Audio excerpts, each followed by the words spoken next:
محترم ناظرین، السلام علیکم ورحمۃ اللہ وبرکاتہ۔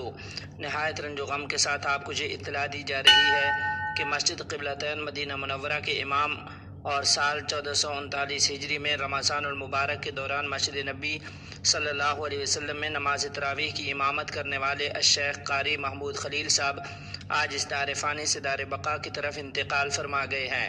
انا للہ و انا الیہ راجعون۔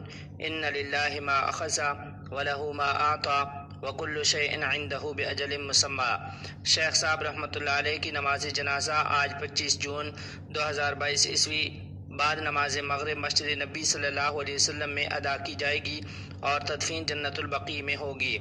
اللہ رب العالمین سے دعا ہے کہ اللہ کریم ان کے لواحقین کو صبر جمیل عطا فرمائے اور حضرت شیخ صاحب رحمۃ اللہ علیہ کی آخرت کی منازل کو آسان فرمائے۔ آمین ثم آمین۔ السلام علیکم ورحمۃ اللہ وبرکاتہ۔